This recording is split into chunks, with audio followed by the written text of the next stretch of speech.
സുഹൃത്തുക്കളെ, പഹൽഗാം അക്രമത്തിന് തിരിച്ചടിയായി ഇന്ത്യ പാകിസ്ഥാനെതിരെ നടത്തിയ പ്രത്യാക്രമണങ്ങളെക്കുറിച്ചും അതിൻ്റെ ആഫ്റ്റർ ഓൾ എഫക്ട്സിനെ കുറിച്ചുമൊക്കെ തന്നെ എന്നെപ്പോലെ തന്നെ യൂട്യൂബറായ എന്നെപ്പോലെയും ഷാജിസ് കറിയെയും ഒക്കെ പോലെ തന്നെ യൂട്യൂബറായ ശ്രീ മാത്യു സാമുവേൽ നടത്തിയ ചില പരാമർശങ്ങളും അതിനെ തുടർന്ന് അദ്ദേഹത്തിൻ്റെ മാത്യു സാമുവേൽ ഒഫീഷ്യൽ എന്ന യൂട്യൂബ് ചാനലിന് ഇന്ത്യയിൽ നിരോധനം ഏർപ്പെടുത്തുകയും ഒക്കെ ചെയ്ത സാഹചര്യത്തിൽ അതിൻ്റെ വസ്തുതകളെക്കുറിച്ച് അദ്ദേഹത്തിൻ്റെ ഭാഗം അദ്ദേഹം വിശദീകരിക്കുകയാണ്. ഒരാളെ തൂക്കിക്കൊല്ലുന്നതിന് മുമ്പ് പോലും അയാൾക്ക് പറയാനുള്ളത് കേൾക്കണം എന്ന നിയമം നിലവിലുള്ള രാജ്യത്ത് അത് പ്രേക്ഷകർ അറിഞ്ഞിരിക്കണമെന്ന് എനിക്ക് തോന്നുന്നു. അതിൽ നിയമവിരുദ്ധമായി ഒന്നുമില്ല എന്ന വിശ്വാസത്തോടു കൂടിയിട്ടാണ് ഞാനിതിവിടെ നിങ്ങളുടെ മുമ്പിൽ അവതരിപ്പിക്കുന്നത്. അത് നിങ്ങൾക്ക് ആദ്യം ഒന്ന് കേൾക്കാം. കേട്ടതിന് ശേഷം നമുക്ക് അതിൻ്റെ വിശദാംശങ്ങളിലേക്ക് വരാം. കോൺഫ്ലിക്റ്റ് എല്ലാം കൂടെ കഴിഞ്ഞിട്ട് ഇപ്പൊ സീസ്ഫയർ ആയിട്ട് 72 മണിക്കൂർ 73 മണിക്കൂറേ ആയിട്ടുള്ളൂ. അപ്പം ഇങ്ങനൊരു കോൺഫ്ലിക്റ്റോ കലാപമോ ഒക്കെ ഉണ്ടാകുമ്പോഴ് ഗവൺമെന്റ് ഒരു അഡ്വൈസറി ഉണ്ട് മീഡിയയ്ക്ക്. കാരണം വാറാണെങ്കിലും ഇങ്ങനെയൊക്കെ ചെയ്യുമ്പോൾ എങ്ങനെയാണ് റിപ്പോർട്ടിങ്ങിന്റെ ശൈലി, ഇതുമായിട്ട് ബന്ധപ്പെട്ട അങ്ങനെയുള്ള സംഭവങ്ങളും ഈ പറയുന്ന അഡ്വൈസറി ഒന്നും ഉണ്ടായിട്ടില്ല. രണ്ടാമത്, ഈ ഇന്ത്യയിൽ പ്രവർത്തിക്കുന്ന ഇന്റർനാഷണൽ മീഡിയ ഏജൻസി, അതായത് അസോസിയേറ്റഡ് പ്രസ്, അത് റോയിറ്റേഴ്സ്, ജർമ്മനിയുടെ, ഫ്രാൻസിന്റെ പല ഏജൻസികളുണ്ട്. ഇവരെല്ലാം, ഞാൻ ആ വാക്ക് ഉപയോഗിക്കുന്നില്ല, ഈ പറഞ്ഞ ഞാൻ ഈ സാധനങ്ങളൊക്കെ റിപ്പോർട്ട് ചെയ്തു. ഇന്ത്യയിലെ പത്രങ്ങളതൊക്കെ നീ കണ്ടു കാണും, ഡക്കാനത്താളുടെ ഹിന്ദു, അങ്ങനെ എല്ലാ പത്രങ്ങളും അത് ചെയ്തു. ഇതെല്ലാം എടുത്ത് കൺഫേം ചെയ്ത ശേഷമാണ് ഞാനിത് വാർത്തയായിട്ട് ഉപയോഗിക്കുന്നത്. കാരണം അല്ലെങ്കിൽ ഗവൺമെന്റ് ആസ് യൂഷ്വലി ഇപ്പം ബോർഡർ ഏരിയാസിലെല്ലാം പാകിസ്ഥാന്റെ റിട്ടാലിയേഷൻ എന്ന് പറഞ്ഞ് അവിടെ എല്ലാം അഡ്വൈസറി കൊടുത്തു, ആൾക്കാരെ മാറ്റി, അതെല്ലാം ചെയ്തു. അതേപോലെ തന്നെ ഇനിഷ്യലി ആദ്യം കൊടുക്കുന്ന മീഡിയ അഡ്വൈസറിയാണ്. പക്ഷെ ഇവിടെ അത് ഗവൺമെന്റ് കൊടുത്തില്ല. അപ്പൊ ആൾക്കാർ ചോദിച്ചു PIB ഇതുമായിട്ട് ബന്ധപ്പെട്ടതല്ല ട്വീറ്റ് ചെയ്തേക്കുന്നത്. പഴയ ഉണ്ടായ എയർക്രാഷുമായി ബന്ധപ്പെട്ട എയർക്രാഫ്റ്റുകളുടെ പടമെടുത്ത് പാകിസ്ഥാൻ മീഡിയ ട്വീറ്റ് ചെയ്തതിനെ എടുത്തിട്ടാണ് PIB പറഞ്ഞിരിക്കുന്നത്. ഇങ്ങനെ ഇത് ഫേക്കാണ്, അല്ലാതെ PIB ഇതിനെപ്പറ്റി ഒരു അക്ഷരം ഇന്നും വേണ്ടിയിട്ടില്ല. ആ എടുത്തേക്കുന്നതെല്ലാം പഴയ ഫേക്ക് വീഡിയോകളാണ് എന്ന് PIB പറഞ്ഞിരിക്കുന്നത്. അവിടെ എനിക്കുണ്ടായ ഒരു സംഭവം എന്ന് പറയുന്നത്, എനിക്കത് ഡിലീറ്റ് ചെയ്യാൻ പറ്റിയില്ല. കാരണം ഇത് അതിനുശേഷമാണ് മറ്റുള്ള മീഡിയ എല്ലാം ഡിലീറ്റ് ചെയ്യുന്നത്. അപ്പോഴത്തേക്ക് ഇത് ശരിക്കും കവറേജ് ആയിട്ട് പോയി. കാരണം നമ്മളിപ്പോ ഇത് ചെയ്യുമ്പോൾ ഗവൺമെന്റിന്റെ ഭാഗത്തു നിന്ന് ഗവൺമെന്റ് എന്തോ പറയുന്നത്, ഗവൺമെന്റ് ഒന്നും പറയുന്നില്ല. എയർഫോഴ്സിന്റെ അൺഒഫീഷ്യൽ ആയിട്ടുള്ള ആൾക്കാർ മാത്രമേ പറയുന്നുള്ളൂ. അല്ല, ഗവൺമെന്റ് ഓഫ് ഇന്ത്യ ഇതുമായി ബന്ധപ്പെട്ട് അന്ന് നടത്തിയ ബ്രീഫിങ്ങിലൊന്നും പറയുന്നില്ല. ഒന്ന്, അതിനുശേഷം ഗവൺമെന്റുമായിട്ട് ഓൾ പാർട്ടി മീറ്റിങ്ങിനും ഇത് പറയുന്നില്ല. ഇപ്പം ഒരു ജേർണലിസ്റ്റ് ഇത് നോക്കി കാണുമ്പോഴേ ഗവൺമെന്റ് ഇതിനെപ്പറ്റി പറയുന്നില്ല. അപ്പം മനസ്സിലായി ഇത് ഗവൺമെന്റ് പറയാതിരിക്കുമ്പോൾ ഇത് ഗവൺമെന്റിന് ഈ ഭാഗം ടച്ച് ചെയ്യാൻ താല്പര്യമില്ല. ഇതാണ് അതിന്റെ യാഥാർത്ഥ്യം. അപ്പൊ അതനുസരിച്ച് എനിക്കത് മാറ്റാനുള്ള ഒരു സമയം കിട്ടിയില്ല. ഇതാണ് എന്റെ തൊണ്ടായത്. അല്ലാതെ ഞാൻ ഈ പറയുന്ന രാജ്യദ്രോഹിയോ എന്നൊക്കെ പറയുന്നത് നോൺസെൻസ് ആണ്.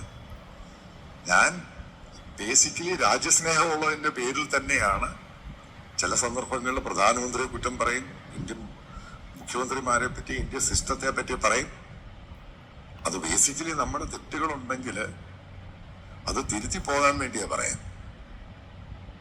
അതിന് ഈ രാജ്യദ്രോഹി എന്നൊക്കെ പറയുന്ന സംഭവം എന്ന് പറയുന്നത്, ഇന്ത്യൻ ജനാധിപത്യത്തിൽ തന്നെ ആ വാക്ക് തന്നെ കോയിൻ ചെയ്യുന്നത് അത് എത്രമാത്രം ശരിയാണെന്നുള്ളത് അത് പറഞ്ഞവർക്ക് ബോധ്യപ്പെടേണ്ട ഇഷ്യൂ ആണ്. അല്ലാതെ ഈ കഴിഞ്ഞ 30 വർഷം കൊണ്ട് ഞാൻ ഓപ്പറേഷൻ നെസ്റ്റന്റെ തെഹൽക്കായി സംഭവങ്ങളൊക്കെ ചെയ്തു.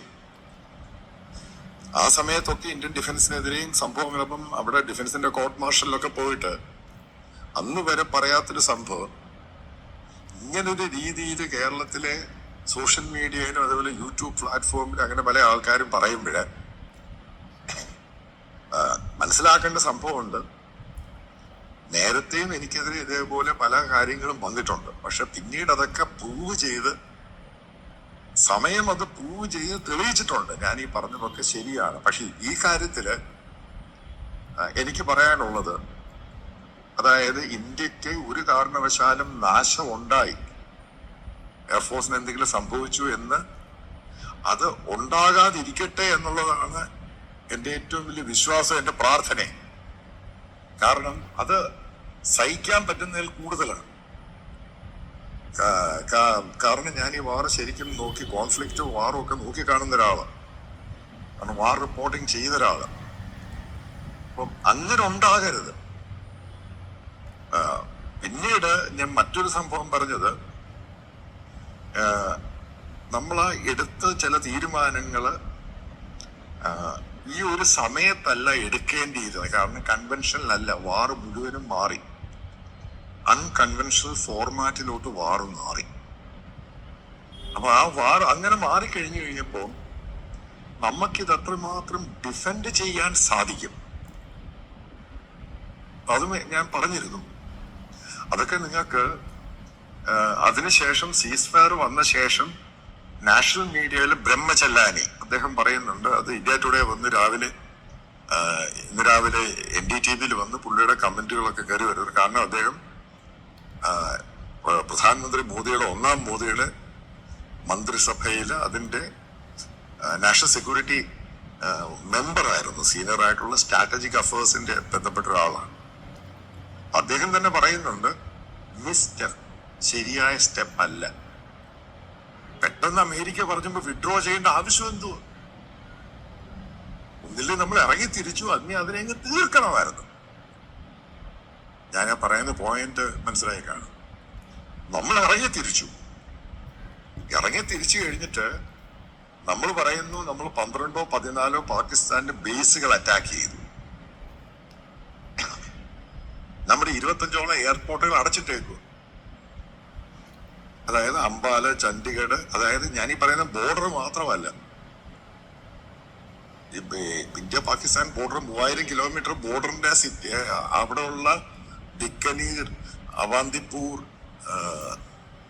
ഉധംപൂർ, ജയ്സാൽമീർ, ജമ്മു എയർപോർട്ടും ഈ അതിർത്തി തമ്മിൽ ഇത്ര കിലോമീറ്റർ ഉള്ളൂ, വളരെ കുറച്ച് ഡിസ്റ്റൻസേ ഉള്ളൂ. കാശ്മീർ, ലേ ലഡാക്ക്, ഇതിന്റെ കാര്യം അത് വേറെ. പക്ഷെ ഇങ്ങോട്ട് മാറിയിട്ട് സ്ട്രെച്ച് മാറിയിട്ട് എയർപോർട്ടുകൾ അടച്ചിട്ടേക്കും. ബാക്കിയുള്ള കാര്യം ഞാൻ പറയുന്നില്ല, കാരണം വരാനുള്ള ദിവസങ്ങളിൽ ഗവൺമെന്റ് അത് ക്ലാരിഫൈ ചെയ്യും. അപ്പൊ ഇത്രയും ആയ സ്ഥിതിക്ക് ഒരു മിലിറ്ററി ഓപ്പറേഷന് എടുക്കേണ്ട ഒരു സമയമുണ്ട്. അപ്പൊ അത് 72 മണിക്കൂറിൽ തീർക്കരുത്. ഇന്ത്യ ശക്തമായ രീതിയിൽ പാകിസ്ഥാനെ നടുവൊടിച്ചങ്ങ് വിടണേ, എന്നേക്കുമായിട്ടങ്ങ് ഫിനിഷ് ചെയ്യുന്ന രീതിയിലാക്കി വിടണവർ. അത് ചെയ്യാതെ സീസ് ഫയറിന് പോയതിനോട് എനിക്ക് യോജിപ്പില്ല. കാരണം നമുക്ക് ഇന്ത്യ ഗവൺമെന്റ് തന്നെ പറയുന്നു ഏകദേശം 400, 500, 600 ഡ്രോണുകളും അതേപോലെ പ്രൊജക്ടൈൽസ് ഇന്ത്യയിലോട്ട് വന്നു. ഇന്ത്യ ഗവൺമെന്റ് പറയുന്നു നമ്മുടെ എയർ ഡിഫൻസ് സിസ്റ്റം അതൊക്കെ മുഴുവനായിട്ടും ഡിഫ്യൂസ് ചെയ്തു, അതായത് ന്യൂട്രലൈസ് ചെയ്തു. അവിടെ നമുക്കാകെ 3 S-400 കിട്ടിയിട്ടുള്ളൂ. 3000 കിലോമീറ്റർ ബോർഡറാണ്. നമ്മുടെ മറ്റുള്ള എയർ ഡിഫൻസ് സിസ്റ്റം അവിടെ ആക്ടിവേറ്റ് ചെയ്തു, അല്ലാതെ S-400 മാത്രമല്ല. അതേപോലെ പാകിസ്ഥാന്റെ പല ബേസുകൾ നമ്മൾ അറ്റാക്ക് ചെയ്ത്, ലാഹോർ ആണെങ്കിലും റാവൽപിണ്ടി ആണെങ്കിലും മറ്റു പലയിടത്തും.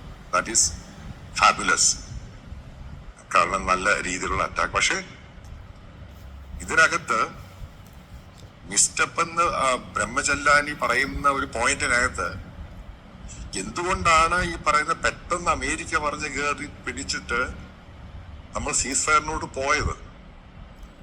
അതായത് ഓപ്പറേഷൻ സിന്ദൂർ എന്ന് പറയുന്നതിന്റെ ഉദ്ദേശ ലക്ഷ്യമുണ്ട്. സിന്ദൂർ എന്ന് പറയുന്നത് നമ്മളൊരു പ്രത്യേക ടെറർ ക്യാമ്പുകളിൽ പോയി സ്ട്രൈക്ക് ചെയ്തു. ഏതോ 12 സ്ട്രൈക്ക് 9 സ്ട്രൈക്ക് നമ്മൾ ചെയ്തു. Agree, wonderful work. തിരിച്ച് റിട്ടാലിയേഷൻ വന്നു കഴിഞ്ഞപ്പോൾ അതിനെപ്പറ്റി ഗവൺമെന്റ് പറയും കൂടുതൽ. ഞാൻ പറയുന്നതിനേക്കാൾ വരാനുള്ള ദിവസങ്ങളിൽ ഗവൺമെന്റ് പറയും. എന്തുകൊണ്ടാണ് നമുക്ക് പാകിസ്ഥാനെ ഒന്ന് വൈപ്പ് ഔട്ട് ചെയ്യാൻ പറ്റിയില്ലേ? ഇപ്പം അതുമായി ബന്ധപ്പെട്ട് അമേരിക്ക പറയുന്ന ഒരു മൂന്നാമത്തെ രാജ്യത്ത് പോയി ടോക്സും മറ്റുള്ള സംഭവങ്ങളും, അതായത് ന്യൂട്രൽ കൺട്രിയിൽ പോയിട്ടുണ്ടായി. ഇന്ത്യ ആവശ്യപ്പെടുന്നത് 0 ടോളറൻസ് ആണ്. അതായത് ഒരു ടെററിസം പാകിസ്ഥാൻ സപ്പോർട്ട് ചെയ്യരുത്. Very good point. പാകിസ്ഥാനും ഡിമാൻഡ് വരും. ഇന്ത്യയിൽ ഫ്യൂച്ചറിൽ വരാനുള്ള ബലൂക്ക് പ്രത്യേക രാജ്യം താലിബാൻ, പാകിസ്ഥാൻ താലിബാൻ, അത് 2-3 രാജ്യമാകാൻ പോവായിരുന്നു. അവിടെ സപ്പോർട്ട് ചെയ്യരുത്. അവിടെ ഡിമാൻഡ്. അതായത് ഇന്ത്യയുടെ ഒരു ലോങ് സ്റ്റാൻഡിങ് ഡ്രീം എന്ന് പറഞ്ഞ പാകിസ്ഥാനെ 2-3 ആക്കുമ്പോഴ് ഇന്നത്തെ പാകിസ്ഥാൻ പട്ടാളത്തിന്റെ 20-25% അങ്ങോട്ടങ്ങ് പോയി. ആ സാധനം വരാനുള്ള 10-15 വർഷം ഉണ്ടാകാൻ പോകുന്നില്ല. അപ്പം ഇത് എന്റെ ഒരു പോയിന്റാ. കാരണം അത് പാകിസ്ഥാൻ ഡിമാൻഡ് ചെയ്യും. ഇന്ത്യ സുഹൃത്തുക്കളെ, അദ്ദേഹം പറഞ്ഞ പല കാര്യങ്ങളോടും ഞാൻ തത്വത്തിന് യോജിക്കുകയാണ്. കാരണം ഞാനും യുദ്ധത്തിൻ്റെ തുടക്കം തൊട്ട് പറഞ്ഞുകൊണ്ടിരുന്നതാണ്. പ്രത്യേകിച്ചും ഇന്ത്യയുമായി ഏറ്റുമുട്ടുന്ന സമയത്ത് അവിടെ ബലൂചിസ്ഥാൻ ലിബറേഷൻ ആർമി, PLA ഉൾപ്പെടെയുള്ളവർ വളരെ ശക്തമായ ആഭ്യന്തര കലഹത്തിലേക്ക് പോവുകയും ഒക്കെ ചെയ്യുന്ന സമയത്ത് അവിടുത്തെ സൈന്യം ദുർബലമായതുകൊണ്ട് തന്നെ പാകിസ്ഥാൻ്റെ എക്കണോമിയുടെ അടിസ്ഥാനം എന്ന് പറഞ്ഞാൽ ഒന്ന് കാർഷിക മേഖലയാണ് ഇപ്പുറത്തൊക്കെ ഉള്ളത്. ബാക്കിയൊന്ന് അവരുടെ ഡെപ്പോസിറ്റ്സ് മുഴുവൻ കിടക്കുന്നത് അവിടെയാണ്. ബാക്കിയുള്ള ധാതു നിക്ഷേപങ്ങൾ മുഴുവനുള്ളത് ബലൂചിസ്ഥാൻ മേഖലയിൽ, അവിടെ ജനസംഖ്യ കുറവാണെങ്കിലും. അങ്ങനെ ബലൂചിസ്ഥാൻ പാകിസ്ഥാനിൽ നിന്ന് വിഭജിക്കപ്പെട്ട് കഴിഞ്ഞാൽ ഫലത്തിൽ ഇന്ത്യയിൽ നിന്ന് 1947 വിഭജിച്ചു പോയ പാകിസ്ഥാൻ 3 വിഭജിക്കപ്പെടുന്നതിന് തുല്യ. ആദ്യം ബംഗ്ലാദേശ് 71 പോയി, അതിനുശേഷം ബലൂചിസ്ഥാനും കൂടി പോയി കഴിഞ്ഞാൽ പാകിസ്ഥാൻ എന്ന് പറയുന്നത് ശ്രീലങ്ക പോലെയും നേപ്പാൾ പോലെയും നിരുപദ്രവകരമായ സമീപത്ത് താമസിക്കുന്ന ഒരു ക്ഷുദ്രജീവിയായിട്ട് മാത്രം കണ്ടാൽ മതി. ക്ഷുദ്രജീവിയാണ്, പക്ഷേ അതിനെക്കൊണ്ട് നമ്മളെ കൊല്ലാനും തകർക്കാനൊന്നും പറ്റില്ല. അങ്ങനെ അവരെ നിരായുധീകരിക്കാനുള്ള ഒരു സാഹചര്യം ഒരുങ്ങി വന്നപ്പോൾ, കാരണം ബലൂചിസ്ഥാൻ വിഭജിച്ച് വേറെ രാജ്യമായാലും ബലൂചിസ്ഥാനും പാകിസ്ഥാനും തമ്മിൽ എല്ലാ കാലത്തും സർവ്വകാലത്തും ശത്രുതാപരമായ മനോഭാവമാണ് ഉണ്ടാകുക. അപ്പോൾ ഇവർക്ക് ബലൂച്ച് അതിർത്തിയും അവർക്ക് കവർ ചെയ്യേണ്ടി വരും പാകിസ്ഥാൻ ഡിഫൻസിന്. അതുകൊണ്ട് തന്നെ ഇന്ത്യയെ ചൊറിയാൻ വരില്ല, ബലൂചിസ്ഥാനെയും ചൊറിയാൻ പോവില്ല. ഇന്ത്യയും ബലൂചിസ്ഥാനും ഒക്കെ ചേർന്നിട്ടുള്ള ബലൂചിസ്ഥാൻ സെപ്പറേറ്റ് രാജ്യമായ ഒരു അലയൻസ് ഉണ്ടാവും. ആ അലയൻസിന് താലിബാൻ്റെ നേതൃത്വത്തിലുള്ള അഫ്ഗാനിസ്ഥാനും ഇപ്പോൾ ഇവരോട് താല്പര്യമില്ല, അവർക്ക് ബലൂചിസ്ഥാനോടാണ് പിന്നെയും താല്പര്യമുള്ളത്. അപ്പോൾ അങ്ങനെ വരുമ്പോൾ പാകിസ്ഥാൻ അനങ്ങാൻ പറ്റാത്ത അവസ്ഥ വരും. ആകെ ചൈന മാത്രമേ ഉള്ളൂ. ചൈനയെ കൊണ്ട് ആപത്ത് കാലത്ത് സഹായത്തിന് വരാത്ത അയൽക്കാരൻ എന്ന രീതിയിലേക്ക് ഇപ്പോൾ തന്നെ നമുക്ക് ബോധ്യപ്പെട്ട് കഴിഞ്ഞിരിക്കണം. അപ്പോൾ അതുകൊണ്ട് തന്നെ ഇതിൽ നിന്ന് വിഡ്രോ ചെയ്യാതെ സിവിലിയന്മാരെ ആക്രമിക്കാതെ പാകിസ്ഥാനെ ദുർബലപ്പെടുത്തുകയും പാകിസ്ഥാൻ ആർമിയെ തകർക്കുകയും ചെയ്യാൻ പറ്റുന്ന ഒരു സുവർണാവസരം നമ്മൾ നഷ്ടപ്പെടുത്തി കളയരുത് എന്ന അഭിപ്രായം തന്നെയാണ് എനിക്കും ഉള്ളത്. ഞാനിത് മുൻകൂട്ടി തന്നെ പറഞ്ഞിരുന്നു. പക്ഷേ ഇതിലെ വിഷയം വേറൊന്ന് അദ്ദേഹം പറഞ്ഞു, ഇന്റർനാഷണൽ മീഡിയാസ് റെഫർ ചെയ്തിട്ടാണ് പറഞ്ഞത്. റെഫർ ചെയ്തിട്ടാണ് പറഞ്ഞത് എന്ന് ആദ്യമേ പറഞ്ഞിരുന്നെങ്കിൽ കുഴപ്പമുണ്ടാവില്ലായിരുന്നു എന്നുള്ളതാണ് ഞാൻ ഇപ്പോഴും പറയുന്നത്. ഞാൻ ആർമിയുടെ ഇന്ന ഉദ്യോഗസ്ഥനെ വിളിച്ചു, ഞാൻ മറ്റേ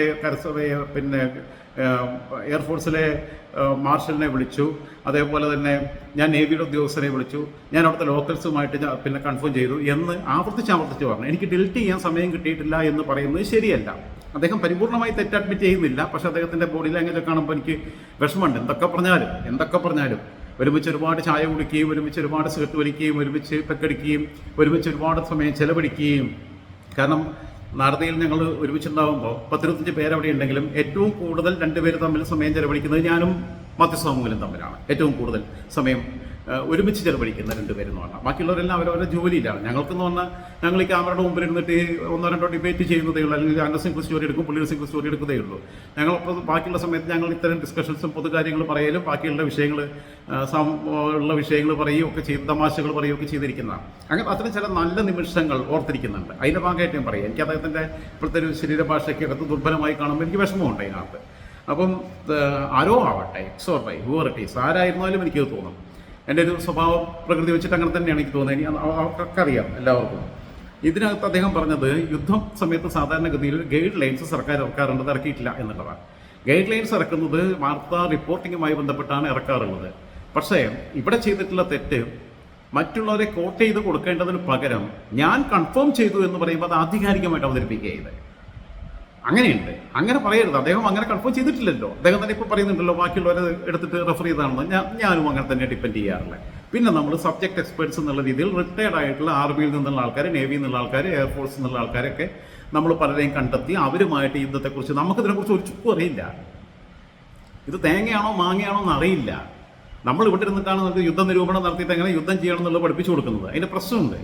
അപ്പോൾ ഇതുമായിട്ട് ബന്ധപ്പെട്ട പിന്നെ റിട്ടയർഡ് ആയ ആൾക്കാർ, സേനയിൽ ഇപ്പോൾ ഉള്ള ആൾക്കാർ ഒരു വിവരം തരില്ല. നമുക്ക് അതിനെ കോൺടാക്ട് ചെയ്യാൻ എനിക്കൊന്നും കോൺടാക്ട് ഇല്ല, സത്യം പറഞ്ഞുതരാം. എനിക്കങ്ങനെ വലിയ ഈ പിന്നെ ഇതിൽ തലപ്പത്തിരിക്കുന്ന ആൾക്കാരായിട്ടൊന്നും കോൺടാക്ട് ഇല്ല. അദ്ദേഹത്തിനും ഇല്ല. കോൺടാക്ട് ഉള്ളവരുണ്ടെങ്കിൽ തന്നെ ഓപ്പറേഷൻ വെസ്റ്റേണിനൊക്കെ ശേഷം അതെല്ലാം മുറിഞ്ഞു പോയിട്ടുണ്ട്. അപ്പോൾ അതുകൊണ്ട് തന്നെ അങ്ങനെയുള്ള തള്ളരുത് എന്നതിൻ്റെ ഒരു ഉദാഹരണമാണ്. അദ്ദേഹത്തിന് അനുഭവമായിട്ടുണ്ടാവും. ഭാവിയിൽ അദ്ദേഹം അത്തരം ഗീർവാണങ്ങൾ അടിക്കില്ല എന്ന് തന്നെയാണ് ഞാൻ വിശ്വസിക്കുന്നത്. പിന്നീട് നമ്മളിപ്പോൾ ഒരു കാര്യത്തെക്കുറിച്ച് തന്നെ, ഇപ്പോൾ ഇസ്ലാം മതത്തെക്കുറിച്ച് എന്തെങ്കിലും സാധനം ഞാൻ സ്റ്റോറി ചെയ്യുകയാണെങ്കിൽ മദ്രസകളുടെ പീഡനത്തെക്കുറിച്ച് ഞാൻ സാധനം ചെയ്തിരുന്നു. ആ സമയത്ത് ഞാൻ ഒരുപാട് മുസ്ലിം പണ്ഡിതന്മാരുമായിട്ട് സംസാരിച്ചിട്ടാണ് ചെയ്തിട്ടുള്ളത്. കാരണം എനിക്ക് ഖുറാനെക്കുറിച്ചോ ഇതിൻ്റെ സിസ്റ്റത്തെക്കുറിച്ചോ കൂടുതൽ അറിവില്ല. അതുണ്ടാകുമ്പോൾ അവരുമായിട്ട് ആ സബ്ജക്ട് എക്സ്പേർട്സുമായിട്ട് എപ്പോഴും കൺഫേം ചെയ്യുക. അത് തെറ്റുമല്ല, മോശമല്ല. നമ്മൾ വലിയ എൻസൈക്ലോപീഡിയ ഒന്നും അല്ലല്ലോ ലോകത്തുള്ള എല്ലാ സാധനവും അറിഞ്ഞിരിക്കാൻ. അതറിഞ്ഞിരിക്കാൻ നമുക്കൊന്നും അറിയില്ല. അപ്പോൾ അതറിയാത്ത നമ്മൾ ഒരു ബിരിയാണി വെക്കാൻ എനിക്ക് അറിയില്ല, പിന്നല്ലേ ബാക്കിയുള്ള കാര്യങ്ങൾ. മീൻകറി വെക്കാനൊക്കെ അറിയാം, അങ്ങനെയുള്ള കാര്യങ്ങൾ. അപ്പോൾ ഇത് നമ്മുടെ അറിവില്ലായ്മയ്ക്ക് അപ്പുറത്ത് നമുക്ക് അറിവില്ലാത്ത കാര്യങ്ങൾ മറ്റുള്ളവരോട് ചോദിച്ചറിയുകയും ആ അറിവ് നമ്മളിലൂടെ അവർക്ക് നേരിട്ട് ലോകത്തോട് മുമ്പിൽ അവതരിപ്പിക്കാൻ പറ്റാത്ത, അപ്പോൾ നമ്മളെ കയ്യിലൊരു മാധ്യമം ഉണ്ടാകുമ്പോൾ അത് പിന്നെ ലോകത്തെ അറിവില്ലാത്ത ആളുകൾക്ക് അത് പറഞ്ഞു കൊടുക്കുകയും ചെയ്യുന്നതിനകത്ത് നമ്മൾ ഇടനിലക്കാരായിട്ട് നിൽക്കുന്നത് അതുതന്നെയാണ് മീഡിയ, അതുതന്നെയാണ് മീഡിയം ആണ്. അത് നമ്മളതിനുള്ള ചാലകമായിട്ട് നിൽക്കുകയാണ്. അതാണ് മീഡിയ പ്രവർത്തനം എന്ന് പറയുന്നത്. അല്ലാതെ എല്ലാം നമ്മുടെ പ്രൊഡക്റ്റ് അല്ല. ഓക്കെ, അപ്പോൾ അങ്ങനെയുള്ള കാര്യങ്ങൾ ചെയ്തു എന്ന് പറയുന്നതിനകത്ത് ദുരഭിമാനം കരുതേണ്ടുന്ന ആവശ്യമില്ല. ഇപ്പോൾ സയൻസിലെ പല കാര്യങ്ങൾ നമുക്ക് വേണമെങ്കിൽ അത് പിന്നെ ആ മേഖലയിലെ വിദഗ്ധന്മാരുമായിട്ട് ബന്ധപ്പെട്ട് നമ്മൾ പിന്നെ വിവരങ്ങൾ കളക്ട് ചെയ്ത്, ഇപ്പോൾ ഡിപ്ലോമാറ്റ്സുമായിട്ട് നമ്മൾ ചിലപ്പോൾ പിന്നെ സംസാരിക്കും. അവരുടെ അടുത്ത് ഇപ്പോൾ ചാനലുകളിലൊക്കെ ഇല്ലേ ഭദ്രകുമാറിനെയും ടി പി ശ്രീനിവാസനെയും ഒക്കെ കൊണ്ടുവന്നിരുത്തി ചർച്ച ചെയ്യുന്നതുകൊണ്ടാണ്. അത്തരം കാര്യങ്ങൾക്കകത്ത് നയതന്ത്ര മേഖലയുമായി ബന്ധപ്പെട്ട് അവർക്കാണ് അറിവുള്ളത്. ആ അറിവ് അവരെ കൊണ്ട് പറയിപ്പിക്കുക എന്നുള്ളത്, അല്ലെങ്കിൽ അവരിൽ നിന്ന് നമ്മൾ എടുത്തിട്ട് നമ്മളത് പിന്നെ അവതരിപ്പിക്കുക എന്നുള്ളതാണ് ചെയ്യാൻ പറ്റുന്നത്. അപ്പം അത്തരം കാര്യങ്ങൾക്കകത്ത് ഒരു ഈ തള്ളുമ്പോഴുള്ള കുഴപ്പം ഏതെങ്കിലും ഒരു നാൾ പിടിക്കപ്പെടും. പിന്നെ മറ്റൊന്ന്, അദ്ദേഹം പറഞ്ഞതുപോലെ തന്നെ ഒരു കാര്യം ഞാൻ ഉറപ്പിച്ച് പറയുകയാണ്, അദ്ദേഹം രാജ്യദ്രോഹിയാണ് എന്നൊന്നും ഞാൻ വിശ്വസിക്കുന്നില്ല. അദ്ദേഹം രാജ്യദ്രോഹിയാണ് എന്നോ അദ്ദേഹം പിന്നെ ഇതിൻ്റെ ഇങ്ങനെ ഒരു ആഫ്റ്റർ ഓൾ എഫക്റ്റ് ഉണ്ടാവുമെന്നൊന്നും കരുതിയിട്ടില്ല. എന്നും ഇരുന്നാൽ ക്യാമറയുടെ മുമ്പിൽ ഇരുന്നാൽ അദ്ദേഹം തള്ളാറുള്ളത്. ക്യാമറയുടെ ഔട്ട് ഓഫ് ക്യാമറ ആണെങ്കിലും അദ്ദേഹം എഡിറ്റോറിയൽ മീറ്റിങ്ങിലും തന്നെയാണ് തള്ളാറുള്ളത്. പിന്നെ എന്ത് പറഞ്ഞാലും അവർ പൊങ്ങച്ചത്തിൽ നിൽക്കാറുണ്ട്. അതിൻ്റെ ആവശ്യമില്ല. അല്ലാതെ തന്നെ അദ്ദേഹത്തിന് കാലിബറുണ്ട്, സ്കില്ലുണ്ട്, പ്രസൻറ്റേഷൻ സ്കില്ലുണ്ട്. അദ്ദേഹത്തിന് കാര്യങ്ങൾ അപഗ്രഥിക്കാനും അത് വേറെ രീതിയിൽ നിരീക്ഷിക്കാനുമുള്ള അപാരമായ ശേഷിയുണ്ട്. ആ ശേഷികൾ മുഴുവൻ പോസിറ്റീവായിട്ട് ഉപയോഗിച്ചാൽ മാത്യു സാമുവലായിട്ട് തന്നെ നിന്നാൽ മതി. അതിനേക്കാളും വലിയ സംഭവമാണ് എന്ന് കോത്താമ്പിയാണെന്ന് പറഞ്ഞ് ഫലിപ്പിക്കാൻ ശ്രമിക്കുമ്പോഴാണ് ഈ അപകടങ്ങളെല്ലാം ഉണ്ടാവുന്നത്. ബാക്കിയുള്ളവരെ അല്ല, ഇപ്പം എന്നെയൊക്കെ യൂട്യൂബർ എന്ന് വിളിച്ച് ആക്ഷേപിക്കുമ്പോൾ അദ്ദേഹവും യൂട്യൂബറാണ്, ഞാനും യൂട്യൂബറാണ്. Nothing beyond that. അത് വലിയ മോശമല്ല. യൂട്യൂബറാണെന്ന് പറയുന്നതിൽ മോശമൊന്നുമില്ല. നമ്മൾ ആൾക്കാരെ പിടിച്ച് കയറിട്ട് കെട്ടി വലിച്ചു കൊടുത്തിട്ട് നമ്മളെ പ്ലാറ്റ്ഫോമിൽ കൊണ്ട് നിർത്തുകയല്ലോ. ആൾക്കാർക്ക് ഒരു വീഡിയോ കാണുമ്പോൾ ഇഷ്ടമില്ലെങ്കിൽ സ്കിപ്പ് ചെയ്ത് പോകാനും കമന്റ് ഇടാതിരിക്കാനും ഇത് പിന്നെ അൺസബ്സ്ക്രൈബ് ചെയ്യാനും ഒക്കെയുള്ള ഓപ്ഷൻ ഉണ്ട്, അൺഫോളോ ചെയ്യാനും ഒക്കെയുള്ള ഓപ്ഷൻ ഉണ്ട്. അപ്പം അവർ വരുന്നുണ്ടെങ്കിൽ നമ്മൾ പറയുന്നത് കേൾക്കാൻ അവർക്ക് താല്പര്യം ഉണ്ടായിട്ടാണ് പറയുന്നത്. അവർക്കെതിരെ അഭിപ്രായം ഉണ്ടെങ്കിൽ അത് അവരുടെ കമന്റ് ബോക്സിൽ എഴുതും. അനുകൂലമായിട്ടാണെങ്കിൽ അതും അവരവിടെ എഴുതും. ഇഷ്ടപ്പെട്ടാൽ ലൈക്ക് അടിക്കും, ഇഷ്ടപ്പെട്ടിട്ടില്ലെങ്കിൽ ലൈക്ക് അടിക്കാതെ പോകും, മൈൻഡ് ചെയ്യാതെ പോകും. അപ്പം അതിലുള്ള ഇതുണ്ട്, ഇതൊരു തുറന്ന മേഖലയാണ്, അതിരുകളില്ലാത്തൊരു ലോകമാണ്. അപ്പോൾ അതൊരു വലിയ മോശപ്പെട്ട കാര്യമായിട്ടൊന്നും കരുതേണ്ടതില്ല. പക്ഷേ അദ്ദേഹം ഇതിന് ഇടയ്ക്ക് കൂടി അദ്ദേഹം പറഞ്ഞിട്ടുള്ളത് US-ന്റെ തെറ്റോടും കയറ്റി ആയിരുന്നില്ല, തീർക്കണമായിരുന്നു, ഫിനിഷ് ചെയ്യുന്നതായിരുന്നു നല്ലത്. പക്ഷേ സിവിലിയന്മാർക്ക് അതിൻ്റെ ബുദ്ധിമുട്ടുണ്ടാവും. ഒരു വലിയ യുദ്ധത്തിലേക്ക് പോകുമ്പോൾ, ദീർഘകാല അടിസ്ഥാനത്തിൽ യുദ്ധത്തിലേക്ക് പോകുമ്പോൾ നമ്മൾ സഫർ ചെയ്യേണ്ടി വരും. നമ്മളുടെ വികസന പദ്ധതികളെല്ലാം തന്നെ ഫ്രീസ് ചെയ്തിടേണ്ടി വരും. നമ്മൾ ബാക്കിയുള്ള പദ്ധതികൾക്ക് വേണ്ടി മാറ്റിവെച്ച വിവിധ വകുപ്പുകൾക്ക് വേണ്ടി അലോക്കേറ്റ് ചെയ്തിട്ടുള്ള ബജറ്റിൽ അലോക്കേറ്റ് ചെയ്തിട്ടുള്ള എമൗണ്ട് മുഴുവൻ ഡൈവേർട്ട് ചെയ്ത് അതെല്ലാം ഡിഫൻസിലേക്ക് മാറ്റി കൊടുക്കേണ്ടി വരും. അപ്പോൾ ദീർഘകാല അടിസ്ഥാനത്തിൽ നമുക്കും ഒരു 10-30 വർഷം ഇന്ത്യയും പിന്നോട്ടടിക്കും. പാകിസ്ഥാൻ തോക്കും, അതിൽ സംശയമൊന്നുമില്ല. പാകിസ്ഥാനുണ്ടായിട്ട് നമുക്ക് ഡിവൈഡ് ചെയ്യാനും പറ്റും. പക്ഷേ അങ്ങനെയുള്ള ചില സാങ്കേതിക പ്രശ്നങ്ങളൊക്കെ ഉണ്ടാവും. പിന്നെ ഈ ഭ്രാന്തന്മാർ അവസാന നിമിഷം പറഞ്ഞ ന്യൂക്ലിയർ എടുത്ത് നെക്കിക്കഴിഞ്ഞാൽ ഇവർക്ക് മേപ്പെട്ടൊന്നും നോക്കാനില്ല, എന്നാൽ കൊന്നിട്ട് ചാവാന്ന് കരുതും. ഒരു ആത്മഹത്യാ പ്രവൃത്തിയിലേക്ക് എത്തും. അവരെ സൈനിക മേധാവികളൊക്കെ ഇതിനെല്ലാം പിന്നെ അണവായുധം പ്രയോഗിക്കാനുള്ള ഏർപ്പാട് നടത്തിയിട്ട് അവർ നേരെ വിമാനം ചാർട്ടർ ചെയ്ത് നേരെ അങ്ങോട്ട് പോവുകയും ചെയ്യും, പുറത്തേക്ക് അമേരിക്കയ്ക്ക് പോവുകയും ചെയ്യും. അപ്പം അങ്ങനെയുള്ള പ്രയാസങ്ങളൊക്കെ അതിലുണ്ട്. പക്ഷേ അദ്ദേഹം റഫേൽ മോശമാണ്, F-16 നല്ലതാണ് എന്ന് പറഞ്ഞതിൻ്റെ പിന്നിൽ മറ്റെന്തെങ്കിലും ഉദ്ദേശങ്ങളുണ്ടോ എന്ന് വ്യാപകമായിട്ടുള്ള ആക്ഷേപങ്ങൾ ഉയരുന്നുണ്ട്. അതൊക്കെ ബന്ധപ്പെട്ട ഏജൻസികൾ പരിശോധിക്കും. ഏതായിരുന്നാലും അദ്ദേഹം ഇപ്പോൾ തന്ന ക്ലാരിഫിക്കേഷൻ ക്ലിയർ ആണെന്ന് എനിക്ക് തോന്നുന്നു. അതിനകത്ത് എല്ലാം ഉണ്ട്. വരികൾക്കിടയിലൂടെ വായിക്കാം. അദ്ദേഹത്തിൻ്റെ തള്ള അവിടെ അവസാനിച്ചു. 1. 2, അദ്ദേഹത്തെ ഞാൻ പറഞ്ഞല്ലോ, അദ്ദേഹത്തിന് കൊടുക്കേണ്ടുന്ന ശിക്ഷ കൊടുത്തു കഴിഞ്ഞു. ഇനിയും നിലത്തിട്ട് ചവിട്ടി അരയ്ക്കുന്നതിനോടോ അദ്ദേഹത്തിന് ക്യാപിറ്റൽ പണിഷ്മെൻറ്റ് വിധിക്കുന്നതിനോടോ ഒന്നും എനിക്ക് യോജിപ്പില്ല. അതിനോടുള്ള വിയോജിപ്പ് പ്രകടിപ്പിച്ചുകൊണ്ട് ഇപ്പം ഈ രാജ്യദ്രോഹി എന്ന് വിളിക്കുന്നതിനോട് എനിക്ക് യോജിപ്പില്ല. രാജ്യദ്രോഹം എന്തെങ്കിലും നടത്തിയായിട്ട് തെളിയിക്കപ്പെടുകയാണെങ്കിൽ അങ്ങനെ വിളിക്കുന്നതിന് കുഴപ്പമൊന്നുമില്ല. പക്ഷേ നിലവിലെ സാഹചര്യത്തിൽ എനിക്ക് അങ്ങനെ അതുമായിട്ട് ഇൻട്രാക്ട് ചെയ്ത് വെച്ചിട്ട് രാജ്യദ്രോഹിയാണ് എന്ന അഭിപ്രായത്തോടൊന്നും അങ്ങനെയൊന്നും ലേബൽ ചെയ്യുന്നതിനോട് എനിക്ക് അങ്ങേയറ്റത്തെ വിയോജിപ്പുണ്ട് എന്നതുകൂടി പങ്കുവെച്ചുകൊണ്ട് ഈ വിഷയങ്ങൾ ഇവിടം കൊണ്ട് അവസാനിക്കേണ്ടതാണ് എന്നാണ് എൻ്റെ അഭിപ്രായം. കാരണം അദ്ദേഹത്തിന് കൊടുക്കേണ്ടത് പണിഷ്മെൻറ്റ് കൊടുത്തു, ആ പണിഷ്മെൻറ്റ് കൊടുത്തു. ഇനിയും കൊടുക്കേണ്ട ആവശ്യമൊന്നുമില്ല. പിന്നെ എല്ലാവരും അദ്ദേഹം വീണ് കഴിഞ്ഞപ്പോഴാണല്ലോ ഒന്ന് കല്ലെറിയാൻ തുടങ്ങിയത്. വീഴ്ത്താൻ ആരും ഉണ്ടായിരുന്നില്ലല്ലോ. കഴിഞ്ഞ ദിവസം ആരും പറയണ കേട്ടു വീഴ്ത്തിയുടെ ക്രെഡിറ്റ് ഏറ്റെടുക്കണ്ട. ഞാൻ അതിനടുത്ത് വലിയൊരു എഫേർട്ട് എടുക്കുന്നത് 2 വർഷം മുമ്പ് തുടങ്ങിയ ഫൈറ്റാണ്, പലവട്ടം ആവർത്തിച്ചതാണത്. അപ്പോൾ അത് മാത്രമല്ല, ഈ ജിയോ പൊളിറ്റിക്സ് അതേപോലെ തന്നെ വാറുകൾ ഇതൊക്കെ ഒബ്സർവ് ചെയ്യുന്നതിൽ അങ്ങേയറ്റത്തെ നിരീക്ഷണ പാടവമുള്ള ഒരാൾ തന്നെയാണ് അദ്ദേഹം. വ്യക്തിശുദ്ധി വരുത്തി ഇനിയുള്ള കാലത്തെങ്കിലും എൻ്റെ വഴികളിൽ ഒരാളുടെയും ഒരു നിരപരാധികളുടെയും ഒരാളുടെയും കണ്ണീര് വേണ്ടെന്ന് ഞാൻ പറയുന്നില്ല. നോവിക്കേണ്ടവരെ നോവിക്കണം. പക്ഷെ ഒരു നിരപരാധിയുടെയും കണ്ണീരിനി എൻ്റെ ജീവിതത്തിൽ ഞാൻ കാരണം ഒരു നിരപരാധിയും കരയില്ല എന്ന് ഉറപ്പുവരുത്തിക്കൊണ്ട് സ്വയം ശുദ്ധീകരിച്ച് മുമ്പത്തെ സ്റ്റോറി പറഞ്ഞതുപോലെ മുന്നോട്ട് പോകാൻ അദ്ദേഹം ശ്രമിക്കുമെന്നാണ് ഞാൻ പ്രതീക്ഷിക്കുന്നത്. കാരണം മനുഷ്യന് കുറ്റബോധമൊക്കെ ഉണ്ടാവും. ആ കുറ്റബോധമൊക്കെ ഉണ്ടാകാൻ വേണ്ടുന്ന ഏറ്റവും റൈറ്റ് ടൈമാണിത്. പിന്നെ അതിന് പറ്റിയൊരു തിരിച്ചറിവോട് കൂടിയിട്ട് തന്നെ പോകുമെന്ന് തന്നെയാണ് ഞാൻ വീണ്ടും വീണ്ടും വീണ്ടും വിശ്വസിക്കുന്നത്. കാരണം പക്ഷേ സോഷ്യൽ മീഡിയ തുറന്നു കഴിഞ്ഞാൽ മുഴുവൻ ഇത് തലക്കിക്കൊണ്ടേയിരിക്കുകയാണ്. അദ്ദേഹത്തിൻ്റെ ഫോട്ടോ വെച്ചിട്ടും ഇത് വെച്ചിട്ടും പിന്നെ അത് വൃത്തികെട്ട ഓരോ തമ്പെഴുതിയിട്ടും ഒക്കെ രാജ്യദ്രോഹി, മറ്റേ ദ്രോഹി, മറിച്ച ദ്രോഹി, പിന്നെ പ്രസംഗി, അമേരിക്കൻ ചാരൻ എന്നൊക്കെ പറഞ്ഞിട്ട്. അപ്പോൾ അതിനോടൊന്നും എനിക്ക് യോജിപ്പില്ല. അത് I know him inch by inch better than you. അങ്ങനെയുണ്ട്. നിങ്ങൾക്ക് ഒരുപക്ഷെ ഇത് കേട്ടിരിക്കുന്ന പലർക്കും അറിയുന്നതിനേക്കാൾ കൂടുതൽ കാര്യങ്ങൾ എനിക്കറിയാം. പക്ഷേ അദ്ദേഹത്തിൻ്റെ സന്തോഷ സഹചാരിയായ ഞാൻ മുമ്പൊരു സ്റ്റോറിയിൽ പരാമർശിച്ച RK എന്ന രാധാകൃഷ്ണൻ ചില കാര്യങ്ങൾ തുറന്നു പറയുമെന്ന് ഫേസ്ബുക്കിൽ എഴുതിയിട്ടുണ്ട്. ഇന്ന് എനിക്ക് അതിൻ്റെ സ്ക്രീൻഷോട്ടും കാര്യങ്ങളൊക്കെ കിട്ടിയിരുന്നു. അപ്പം അതെന്തൊക്കെയായിരിക്കും എനിക്കറിയില്ല. ഞാൻ അദ്ദേഹത്തിനെതിരെ കൂടുതൽ അലിഗേഷൻസ് അതിനുശേഷം ഞാൻ നിർത്തിയെന്ന് പറഞ്ഞതിന് ശേഷം ഉന്നയിച്ചിട്ടില്ല. ഇതൊക്കെ ചില എക്സ്പ്ലനേഷനാണ്. ഇപ്പോൾ അദ്ദേഹത്തിൻ്റെ ഭാഗം അറിയാത്ത ആളുകൾ അറിഞ്ഞോട്ടെ എന്ന് എഴുതിയിട്ട് തന്നെയാണ് ഇപ്പോൾ അദ്ദേഹം പറഞ്ഞത്. ഞാൻ ചെയ്തിട്ടില്ല. അദ്ദേഹം ഒന്ന് തള്ളിയതാണ്, സ്ഥിരം എന്നും തള്ളലാണ്. ആ കൂട്ടത്തിൽ അന്നും തള്ളി. ആ തള്ളി ഇങ്ങനൊരു വലിയ കുരുക്കിലേക്ക് പോകുന്ന പ്രതീക്ഷിച്ചില്ല. അത് ദൈവം കൊടുത്ത ശിക്ഷയായിട്ടാണ് ഞാൻ കാണുന്നത്. കാരണം കാലങ്ങളായി ചെയ്തുകൊണ്ടിരിക്കുന്ന ഒരു പൊയ്മുഖം അഴിഞ്ഞു വീഴാൻ അതുകൊണ്ട് സഹായകരമായി. മറ്റൊന്ന് ആൾക്കാർ മുഴുവൻ കരുതിയ എന്തോ വലിയ സംഭവമാണെന്ന് കരുതിയത് അങ്ങനെയല്ല എന്നുള്ളത് ആൾക്കാർക്ക് മനസ്സിലായിക്കോട്ടെ എന്ന് കരുതിയിട്ട് ദൈവം ഒരു അവസരം ഉണ്ടാക്കി കൊടുത്തതായിരിക്കുമെന്ന് കരുതുന്നു. എന്തായിരുന്നാലും ഞാൻ പറഞ്ഞല്ലോ, ഇത് പിന്നെ നിങ്ങളിൽ പാപം ചെയ്യാത്തവർ കല്ലെറിയട്ടെ എന്ന് പറയാറുണ്ട്. അദ്ദേഹത്തിനെതിരെ പിന്നെ ഇപ്പം അത് ആഘോഷിക്കുകയും അദ്ദേഹത്തിനെതിരെ വലിയ വിമർശനം നടത്തുകയും അദ്ദേഹത്തെ രാജ്യസ്നേഹത്തെ കുറ്റം പറയുകയും ചെയ്യുന്ന ഒരു രാജ്യദ്രോഹികളായിട്ടുള്ള ആളുകൾ വരെ ഉണ്ടെന്നേ. രാജ്യദ്രോഹികളായിട്ടുള്ള ചില ഗ്രൂപ്പുകളിൽപ്പെട്ട ആളുകൾ ഇത് ഷെയർ ചെയ്ത് പോകുക, അങ്ങനത്തെ പോസ്റ്റുകൾ ഇടുക. അതൊന്നും അങ്ങനെ നോക്കി നിൽക്കാനൊന്നും എനിക്ക് സൗകര്യമില്ല. മാത്യു സാമുവേലിനോട് എതിർപ്പെനിക്കുണ്ട്. ആ എതിർപ്പുകൾ പറഞ്ഞിട്ടുണ്ട് ഐഡിയോളജിക്കലാണ് അദ്ദേഹത്തിൻ്റെ. പിന്നെ പല കാര്യങ്ങൾക്കകത്തും ഐഡിയോളജിക്കൽ എന്ന് പറഞ്ഞാൽ വ്യക്തിപരമായിട്ട് പല കാര്യങ്ങളും പലരോട് ചെയ്തതിനകത്ത് നീതിബോധമില്ലായ്മ കാണിച്ചു എന്നുള്ളതുകൊണ്ട് അധാർമികമാണെന്നുള്ളതുകൊണ്ടാണ് ആ എതിർപ്പുകൾ പ്രകടിപ്പിച്ചിട്ടുള്ളത്. പക്ഷെ അത് കരുതിയിട്ട് അത് ഒരു രീതിയിലും അല്ലാതെ ഇയാളെ തീർത്തേ അടങ്ങൂ, ഇയാളെ പുക കണ്ടേ അടങ്ങൂ എന്ന് പറയുന്നവരുടെ ഉദ്ദേശം അവരിൽ പലരും അങ്ങേയറ്റത്തെ മനുഷ്യനെ കൈവെട്ടാനും തലവെട്ടാനും പോകുന്ന വർഗീയവാദികളാണെന്നുള്ള ബോധം കൂടി എനിക്കുണ്ട്. അവരുടെ കൂടെ നിൽക്കാൻ താല്പര്യമില്ല. അതുകൊണ്ടാണ് പറഞ്ഞത് അവരെക്കാളും താരതമ്യേന മെച്ചമാണ് ഇയാളെന്നുള്ളത് പറഞ്ഞത്. അത് കഴിഞ്ഞിട്ട് ഞാൻ ഇദ്ദേഹത്തെ വിശുദ്ധനാക്കുന്നതല്ല, അദ്ദേഹം വിശുദ്ധനാണെന്നുള്ള അഭിപ്രായമില്ല. പക്ഷേ അദ്ദേഹത്തിനെതിരെ ഇത് ആഘോഷിക്കുകയും അദ്ദേഹത്തിനെതിരെ ക്യാമ്പയിൻ നടത്തുകയും ചെയ്യുന്ന പലരും അങ്ങേയറ്റത്തെ ക്രൂരന്മാരും മാനവിക വിരുദ്ധരും അഭിക്ഷുദ്ധരുമാണ് എന്ന കാര്യം അടിവരയിട്ട് ഓർമ്മിപ്പിച്ചുകൊണ്ട് തൽക്കാലം അവസാനിപ്പിക്കുകയാണ്.